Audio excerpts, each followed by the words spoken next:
All right, everybody, welcome back to the Move podcast, brought to you each and every time by the OURA ring. We talk about it every time we do a show. This thing is next level. Super proud to support this company with Next Ventures. The thing about it to me, and we always knew this when we race, but sleep is everything, right? And sleep sort of, and unfortunately, half of the world struggles with sleep, but sleep really dictates how your next day goes, how your training ride goes, how your recovery goes. This little bad boy right here around my ring finger tells me everything: heart rate variability, core temp, respiratory rate, sleep cycles, total time, obviously movement through the night. Guys get older like George, they get up and go to the bathroom a lot. You see all that stuff. So head on over to OURA Ring. That's OURA ring.com and get yourself one. I am joined over there in Austin, Texas by JB Hager. And over there, we think he's in Greenville, South Carolina. We're starting late today because he's of course been there a long time and trains on those roads more than anybody in those parts. And he got lost. So we're getting a little bit of a late start. Mr. George Hincapie, Johan Brunel over there. Once again, with exceptional background and artwork in Madrid. We are talking about Gent Wevelgem and what was really an awesome race on the men and women's side. But how about Marianne Vos? I mean, she's like the Eddie Merckx of cycling. This lady just has done it all. But before we jump into that, a few things. First of all, I just wanted to touch on, because we had some fun last week as I filmed the show in Boulder. So I always riff on the Boulder dude. Of course, a matter of a few days later, we had this terrible tragedy at the grocery store there in Boulder, which, if that happens in any college town, quote unquote bubble, as they refer to Boulder as, in any part of the world, it's troubling. This one hit home for me, having a daughter at the University of Colorado, being just minutes away in her dorm. You start to get these messages from your daughter that there's an active shooter nearby. I mean, words can't describe what that feels like as a parent, as a father. So to everybody affected, our hearts go out to you, and Boulder strong all the way. Also, before we get into the race, two little bits of business here. Today's show brought to you by Joovv. Now, I got a lot of, and if you're watching the show, you have to, George, you see this? I do. Because I got one coming tomorrow. You got one coming, excited. And I'm looking a lot younger. This is the portable one. This is, I won't blind everybody watching the show, but this is the small portable Joovv unit.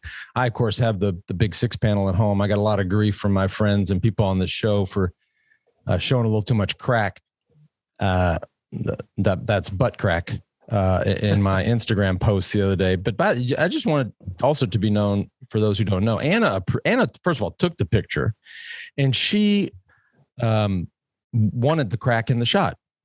I don't really know what that means, but my at-home Joovv unit is a game changer. I'm always looking for things that I think help. And as I sort of reach out to my network and talk to folks who really know how to essentially hack performance, hack your health, hack your recovery, when the consensus always comes back as certain things like the Joovv, then that to me is legit. So the thing about infrared light is we get so much UV light just as we're outside, and we start to talk about the issues of light and vitamin D and deficiency in vitamin D. The cool thing about Joovv and their technology is this isn't snake oil. There's hundreds of peer-reviewed research papers out there that show that it actually has a benefit. That's why I spend time in front of it. By the way, it doesn't take a lot of time. I mean, I do 10 minutes on the front, 10 minutes on the back, butt ass naked. And I lock the door in case somebody comes. Imagine like if somebody came in, like my 10-year-old daughter's friend walks in, and her friend's dad is standing in front of this thing that looks like the back of a Rolling Stones stage, all naked. Forget about her. I'm thinking about us. Like, what if one of us walked in? I'd have a heart attack. I saw you there standing there. Anyways, the Joovv unit and this new portable one I've been using. I've got you guys. You know what happened last summer with the neck. My latest thing is the right hip. So I've just been isolating certain areas and getting quicker recovery. Awesome. So for our listeners, go on over to Joovv, and just so you know, it's spelled JOOVV.com/THEMOVE. $50 off your first purchase of Generation 3.0 device or the Joovv Go 2.0, which is what I have right here in my hand. Today's show also brought to you by Kettle and Fire. Most of y'all know I just got back from the last frontier, Alaska, this stuff. And I don't do well in the cold. Okay. My hands get cold, my feet get cold, everything gets cold. The Kettle and Fire got me through. I've got the classic beef bone broth. I've got the butter chicken bone broth. All natural ingredients. And it's, all these things that people are into, whether it's keto, Whole30, all the different diets out there. I won't even call them fads because I think they work, approved by all of these platforms. So head on over to kettleandfire.com/Lance and use the code Lance. That's me, LANCE, for 20% off your order. And by the way, you don't have to go make soup of this stuff. Just drink it straight up. It's delicious. Warm you right up. Now I'm in Houston and it's hotter than hell compared to Alaska. Let's talk about Gent Wevelgem. All right. This is a bike race that you won in the past. So you ought to just do all the talking. Well, I mean, it's not going to be only me talking, but today was just an epic race from the gun, crosswinds. And we'll dive into everything that happened. Well, we should, since we're talking about George winning, we should acknowledge that was 20 years ago. Did that kind of freak you out? Yeah, big time. Johan shared that clip, and I was like, wow, that was 20 years ago. He sent us some pretty funny videos long time ago. But, the race is a lot different now. 250 kilometers, 3 times up to Kemmelberg, and 1 time up the backside, which that's the scariest downhill I've ever done in my entire life. It's 20-something% steep. If you make one mistake, if somebody loses a bottle from their cage, 50 guys are going down and you're going to get severely hurt. So fortunately, they don't go down that way anymore. They don't go down that way anymore, George. There was a few bad accidents. Yeah. And so they're going a little back road, which is just asphalt. At the top, they take a left. But I'm saying they went up that way. And I'm just saying the steepness of that climb and the last time up, I mean, it's just...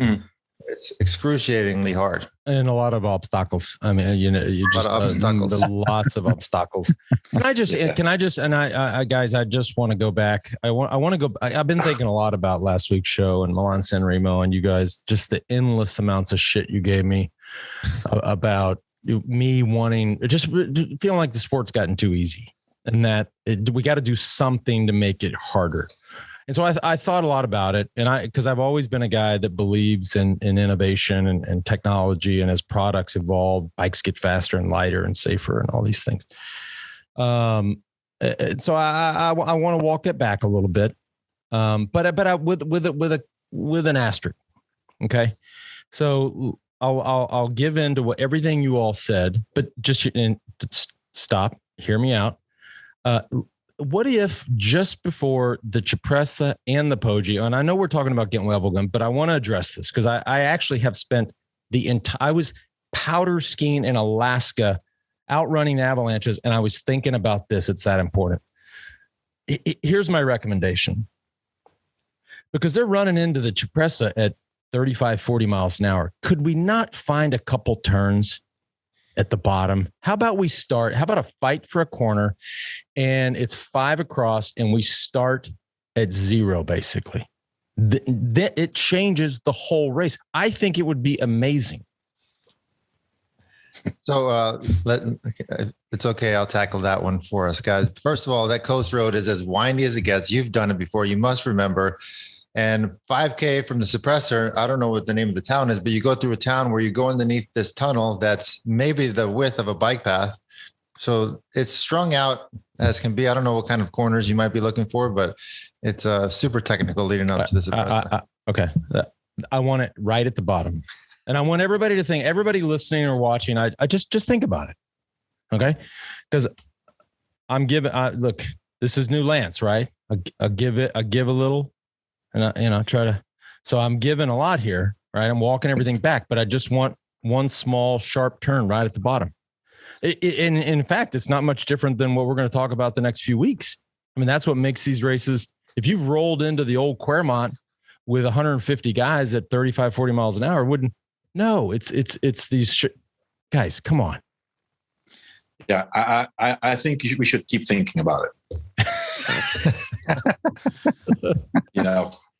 That's what makes the races different. I mean, this should be the theme for this season of the Move, Lance. Every show you propose a change in the sport, and with the number of races we're going to cover, odds are in your favor. You're going to get a yes from everybody. I'm fairly certain that we asked all 200 riders today if that race needed to be any harder after they all came in like 10, 15, 20 different groups fighting the wind all day. They would say, hell to the no. Hard enough. Yeah. And Gent Wevelgem has changed a lot. I mean, before it was basically the race that a sprinter could win, like a pure sprinter, like type Cavendish, Cipollini, these kind of guys. But nowadays, I mean, already, George, when you won, it was a hard race. You guys were five guys away, I think. Yeah, five. But guys. Now with the concentration of these hills and these bergs, there, it's not going to be a bunch sprint anymore unless there's no wind. But today, I think today there's a few things that are really important before we start to talk about the race. The first and foremost, most important fact was that Mathieu van der Poel was not at the start. Mm-hmm. I think that changes the whole race. So he decided that he was going to focus on Flanders, and I think that's probably a wise decision. Also, I think a little bit in function of saving his team. And then we had two teams that were not at the start today: Bora, Hans Grohe, and Trek Segafredo. They both had issues with COVID. Mm-hmm. So unfortunately, they were not there. And then the most important factor of the race is the wind. It was super, super windy, and it was game on from the very beginning. Johan, how does that affect Bora and Trek for next week for Flanders? I mean, are they able to race or they're going to be okay for next week? Yeah. Okay. Well, you bring up something, Johan, that was one of my burning questions with Van der Poel not starting, taking a break, get some fresher legs for Flanders. Is up to this point, I kept thinking, how can these guys sustain this level of fitness, this peak? For like Wout van Aert, I'm waiting for him to just blow up, in a bad way.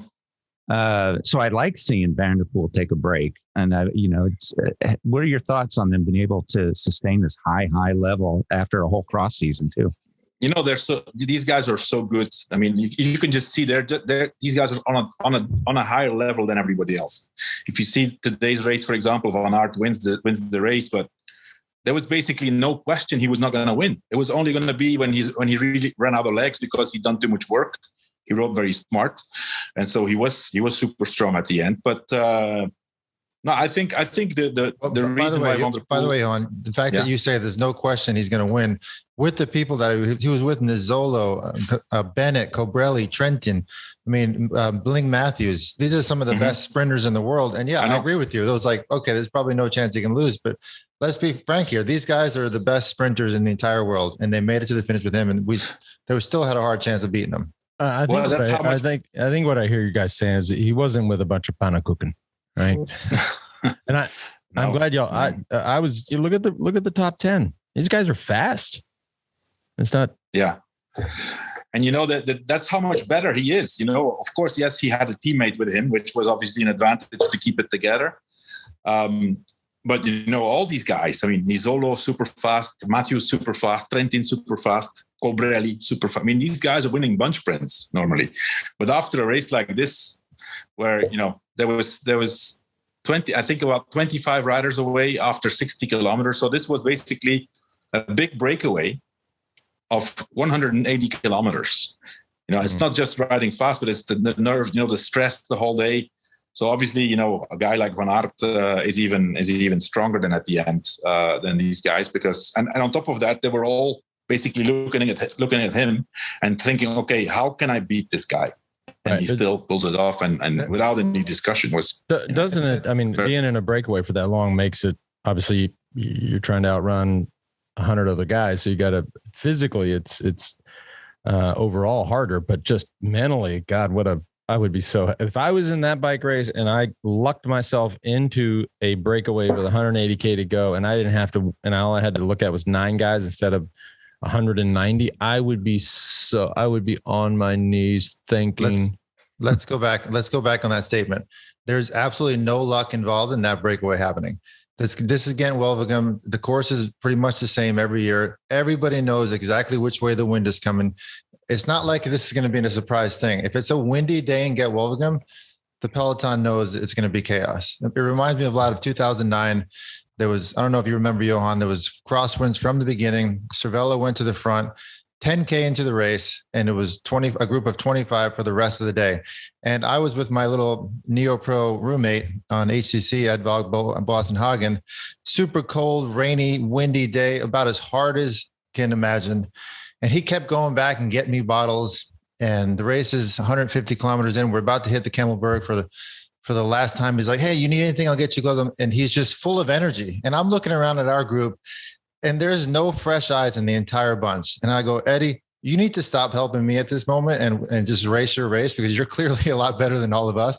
And next thing you know, in the Kemmelberg, he just rode away from everybody, and he was seeing the douches and ended up winning Gent Wevelgem as a Neo-Pro, which was oh wow, he won that race for me. But yeah, it was just one of those, races of attrition. It was just, everybody was just so worn out at the end. And here's this kid asking me if he can bring me water bottles and take my rain jacket and do all this stuff for me. I'm like, no. You're way too good right now. You need to do your own race. Well, he was next level. Yeah.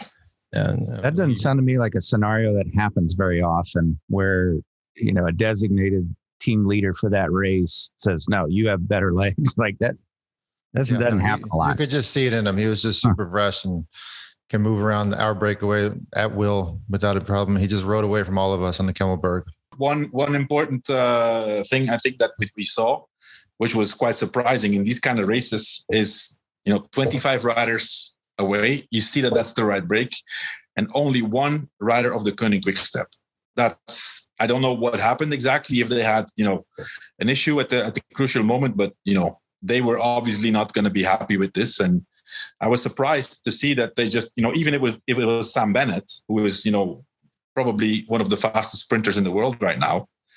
But still, it wasn't a good situation for them. And I would say, even if Sam Bennett would have stayed with the 9, because he got dropped at 15 kilometers to go, I even don't think that even Sam Bennett would have won the race against Van Aert. What do you think, George?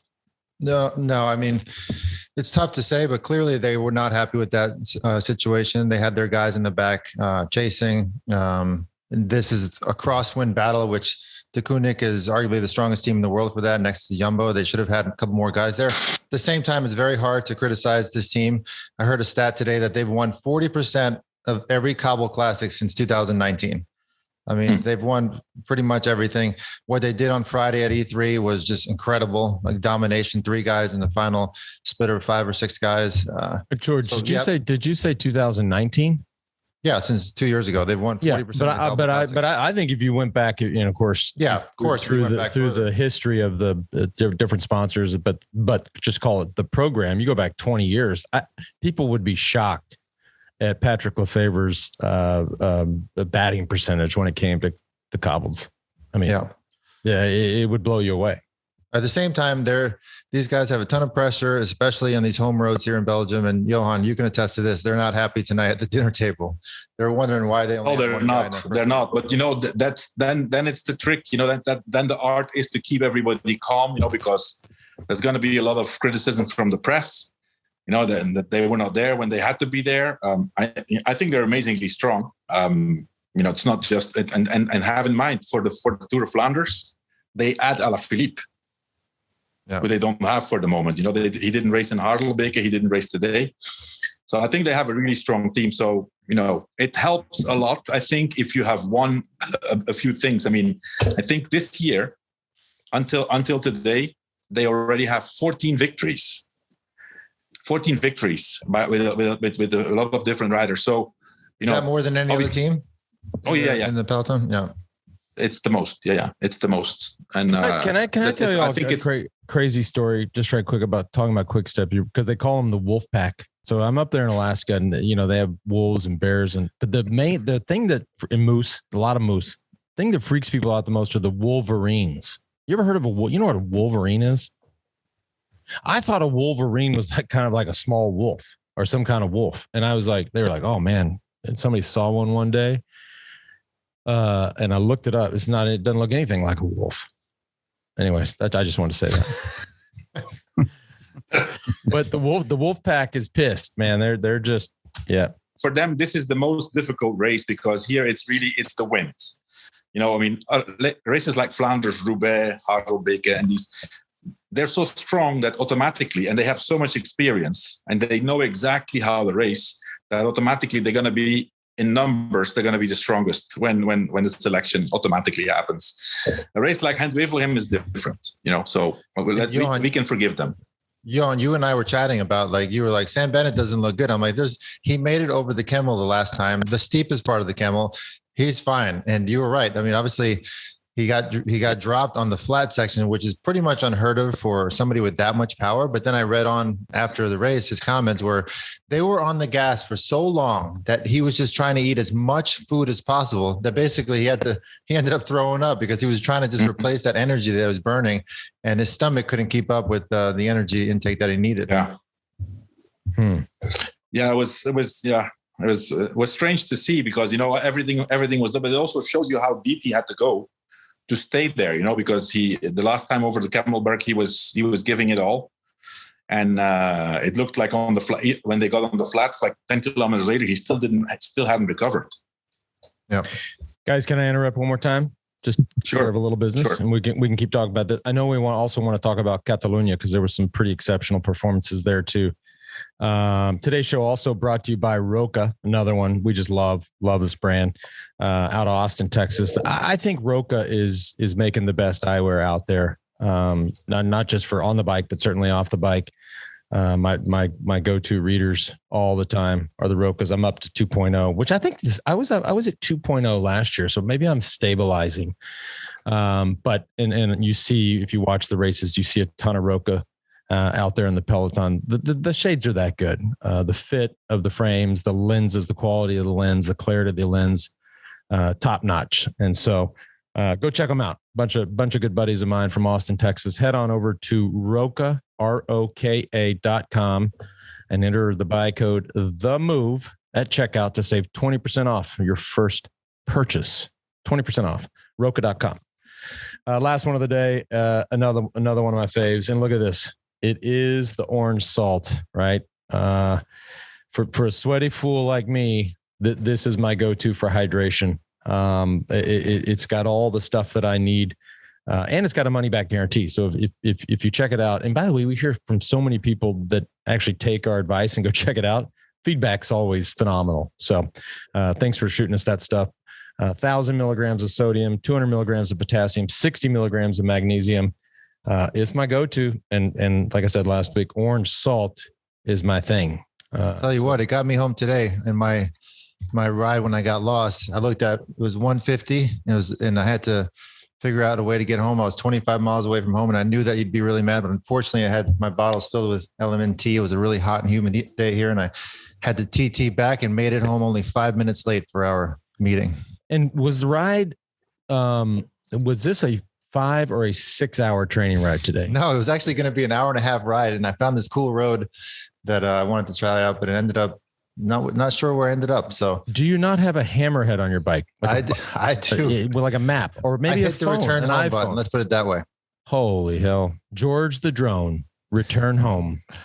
They also have a cool offer for our listeners. You get a free 8-pack sample kit for just the cost of shipping. Head on over to drinklmnt.com/themove and get your recharge sample pack for just the cost of shipping. And you're probably going to have a big party tonight, JB, and I go back to the barrier. This has been your thing for years, right? And look, I mean, you damn near called the winner in Milan San Remo last week. I thought you had no chance. Now your dream of barriers, and if you see the overhead and you see just some of the shots of it, we finally figured it out, right? And so I know that must just sort of warm your heart. But it's about time. I cannot believe that it took so long for such a simple solution. You know, I mean, it's crazy. I mean, it's just something.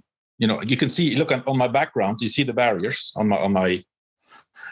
You know, and that should be the standard everywhere. That has to be an obligation, in my opinion. You know, that's so. Going to avoid. Is it going to become a standard now, or just for the Gent Wevelgem and the rest of the races in Belgium? Well, I mean, all the races organized by Flanders Classic have it. But today I saw a race in France, which I showed you the video of, with Bouhanni sprinting like a madman, and the guy he put in the barriers was saved because they had those kind of that type of barriers. So it should become the standard. Yeah, I think they had some other different protection on some of the. You'll see them more and more. You know, that's in Belgium. It's obviously a company who's doing that, but they have these giant. It's like a protection before a traffic island. But I think what's really important is that this becomes standard for all the races, because then the riders' reflexes are going to get trained for these kind of signs. You know, it's protection, but it's also very visual. You know, instead of having a guy standing there with a whistle and you know, blowing the whistle that it's dangerous. Once they see these things, they're all going to know, okay, danger's coming up, and you can see it from far away. So hats off to the organization of Flanders Classic to set the example, and hopefully the UCI will make this mandatory. Well, Wouter is sort of, I don't want to say he's reinventing the sport, but he's certainly modernizing the sport of cycling. And these races, the races that he, came and bought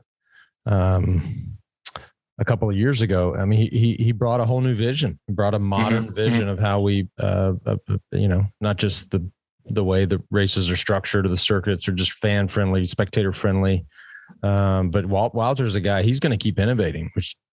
Yeah. And he's always, I mean, he's very, very close to the riders. He thinks about, you know, the interest of the rider. So yeah, definitely a really good change in cycling. I wish he had more races. I wish he owned the Tour de France. He's now the president of one of the soccer teams in Belgium, Anderlecht, one of the best soccer teams, or historically one of the best soccer teams. Yeah, he owns that team now. Before we move on past the to the next races, we got to sort of break down the sprint too, where with Wout van Aert having his teammate there, did an amazing job.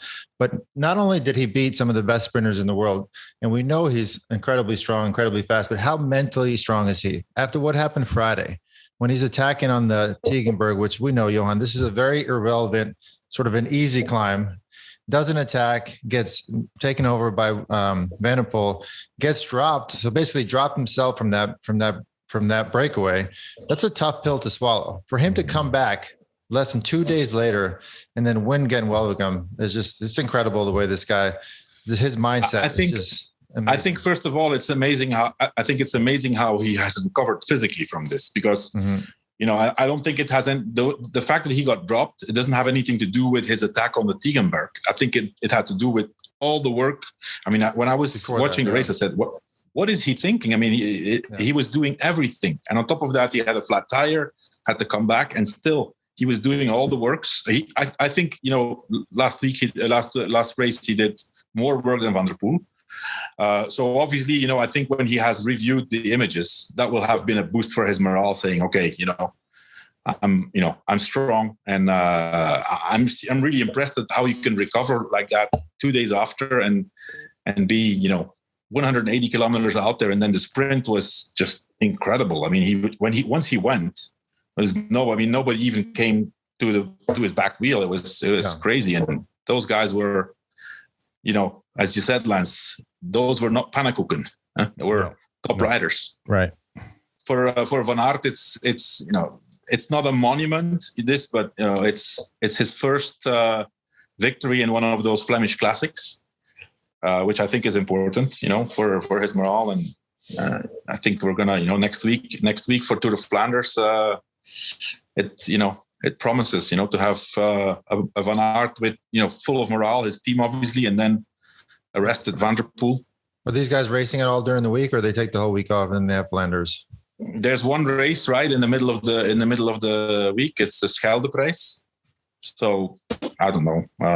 That's usually before Roubaix. This time it's before Flanders. It's everything's changed. It's changed. Well, since Johan watches every race on the planet, I think he has channels that none of us have. Do you want to share some thoughts on Catalunya if people haven't been keeping up with what's going on there? Yeah, I mean, Tour of Catalunya obviously is it's a different style of racing, not like the Flemish classics, but a few things. This is where we start to see the big classification riders in action, right? Now Roglic was not there, Pogacar was not there, but Adam Yates, the guy who one of the twins who made the transfer to Ineos, he was without a doubt the strongest rider. Nobody could even get close to him. So he won. Very, very significant sign, I think, is that Ineos does 1, 2, and 3. So Adam Yates wins the stage race, Geraint Thomas second, and Richie Porte third. So obviously, I think that's quite a statement in terms of, hey guys, we're back at the where we're supposed to be, and more than that. I mean, 1, 2, 3. That's something very special. Also, we keep seeing the bad condition of Chris Froome. Which is very worrying, I think, for him. At this point, he should. I mean, yes, he had this bad accident, and but this was 2019, and of course, I think big part of his worst shape is due to that. I mean, we've said from the beginning, it was going to be very difficult for him to get back at the level he was. So. The way he was riding and the way he was struggling is very worrying. I think very worrying for him. And then another thing, we saw the first win of Peter Sagan, who after Milan-San Remo surprise performance gets his first win. So it's nice to see that he's getting back into the game. So that's another guy who's going to join the guys for Flanders and Roubaix. So it looks very promising. Yeah, no, definitely. We're seeing a change in the mo for Peter Sagan. He's coming back to form, and he's going to be a real contender coming up in the next few weeks. Also, it's been a while since Esteban Chavez has won a race, and he's coming out super strong, winning that uphill finish. Just looking really good. It's good. He's a great guy. Look, it's great to see him back to. Yeah, that was a strong performance. Yeah. Let's make some predictions for Flanders and then touch on some questions. I haven't even thought about it, but no one wants to go first. If you go first, you get to pick the favorites, right? I'm taking Van der Poel. I like that he sat out. He knows what he's doing. Okay, I'm gonna take Alaphilippe just because of what happened last year in Flanders. He was there in the final with the best two guys in the world, had a real shot at winning. I'm guessing he's going to be super motivated to go for the win and have the best team in the world behind him to help him do that. Okay. I have to get somebody else then. It'd be easy to take Van Aert, but it's I mean, let me take a risk. There's Deceuninck-Quick-Step. Ooh. He was in Harelbeke. He was one of he was the only one who could follow Van der Poel all the time, every single attack. And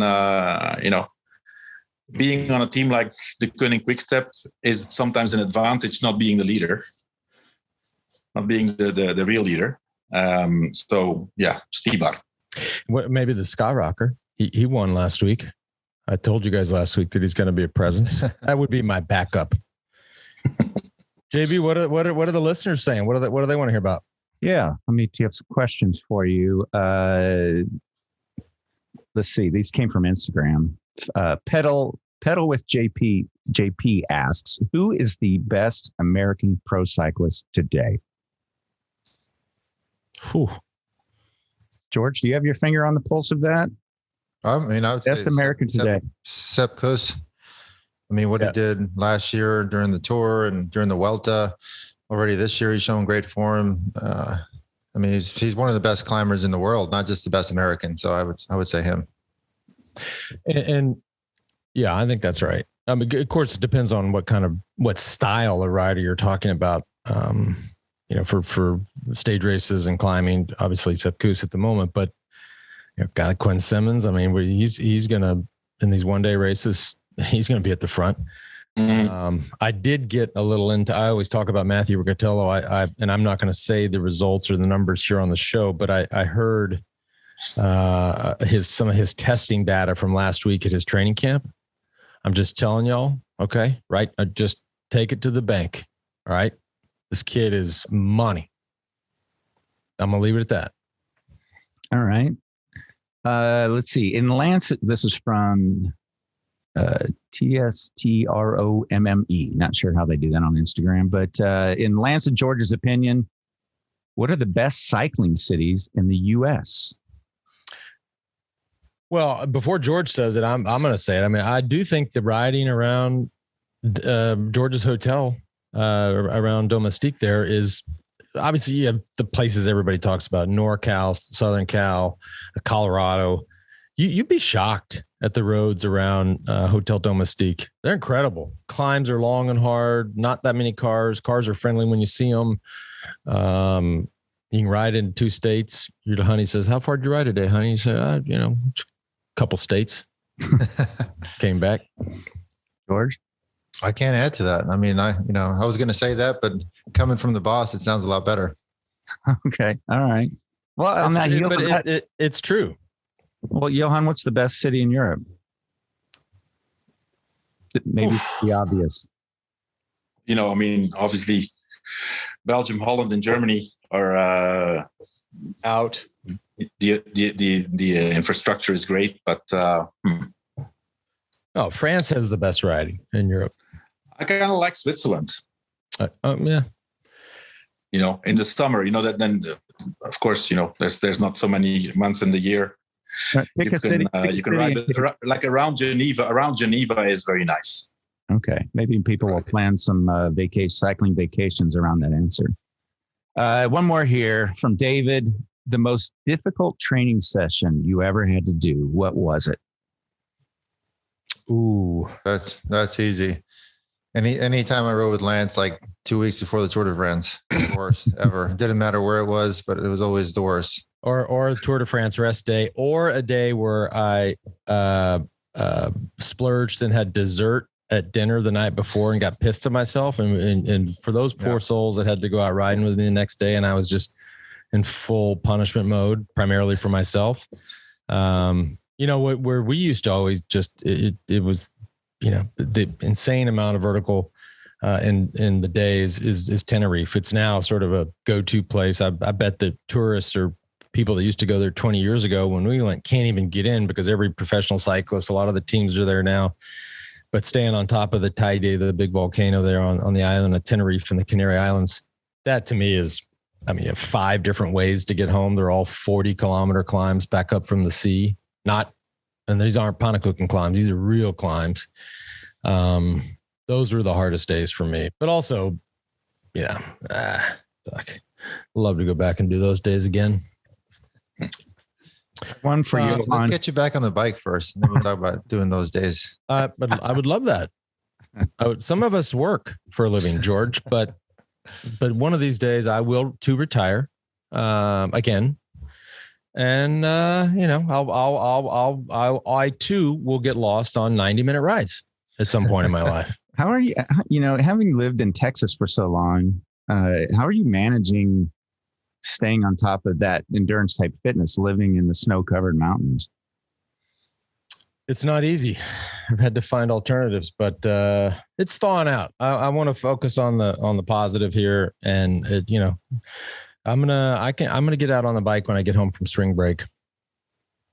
Okay, and one for Johan here, and then we'll wrap up.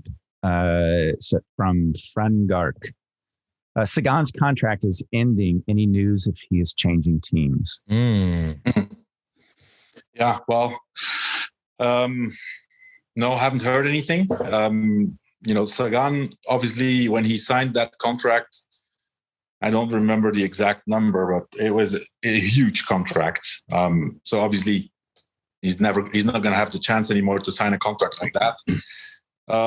I think a lot will depend on the bike brand, on Specialized, whether they want to go on with him or not, or whether they want to start focusing on Evenepoel. Evenepoel is on Specialized. Some other young riders on Specialized, because Specialized has put a lot of money in Bora Hansgrohe to get Sagan.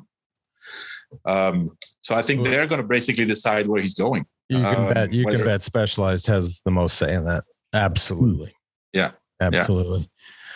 For those of you watching this episode of The Move, we just had a little technical glitch and I lost the guys. We apologize. But that we had pretty much wrapped it up with the Q&A, and you can always send your questions to themove@wedö.team. And we will be back for Tour of Flanders coverage. Take care.